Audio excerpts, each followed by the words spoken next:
ప్రతి అక్షరం ప్రజల పక్షం. HR9 న్యూస్ టీవీకి స్వాగతం, సుస్వాగతం. కడప జిల్లా పోరుమామిళ్ల మండలంలో ప్రపంచ దోమల దినోత్సవాన్ని పురస్కరించుకొని వైద్యులు వినీత్ కుమార్ రాజు, డాక్టర్ ఉదయ్ కిరణ్ రాజుల ఆధ్వర్యంలో ప్రపంచ మలేరియా దినోత్సవ సందర్భంగా విద్యార్థులకు అవగాహన కల్పించారు. ఈ సందర్భంగా రొనాల్డ్ రాస్ చిత్రపటానికి పూలమాలలు వేసి నివాళులు అర్పించారు. ఈ సందర్భంగా వారు మాట్లాడుతూ బ్రిటిష్ వైద్యుడు సర్ రోనాల్డ్ రాస్ సికింద్రాబాద్ లో రీసెర్చ్ చేసే అనాఫిలస్ ఆడదోమలో మలేరియా కలుగజేసే పరాన్న జీవి ఉన్నట్టు కనుగొన్నారు.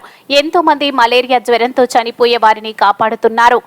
ప్రపంచానికి చాటి చెప్పిన నోబెల్ బహుమతి గ్రహీత అయ్యారన్నారు. Malaria sub unit officer G Narasimha Reddy దోమలు పెరిగే ప్రాంతాలు, లార్వా ఏదో గుజ్జాల వాటి ప్రాంతాలను నిర్మూలన చేసే పద్ధతులను తెలియజేశారు.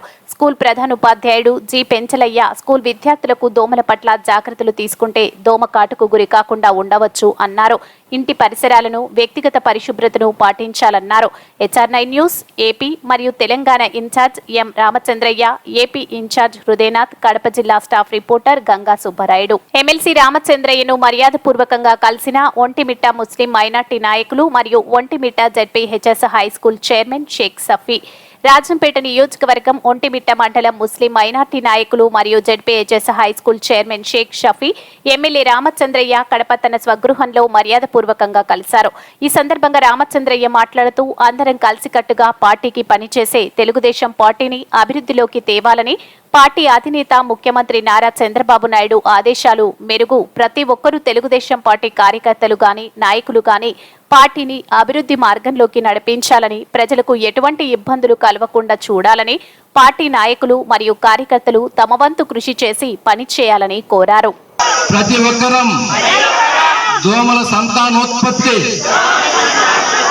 చేసే ప్రదేశాలను సమూలంగా నిర్మూలిస్తామని, అందుకు ప్రతి శుక్రవారం తప్పనిసరిగా ఫ్రైడే డ్రై డే పాటిస్తామని, పరిసరాలను పరిశుభ్రంగా ఉంచుకోవడానికి శాయశక్తులా కృషి చేస్తామని, ప్రజలందరికీ దోమల ద్వారా వచ్చే వ్యాధుల పట్ల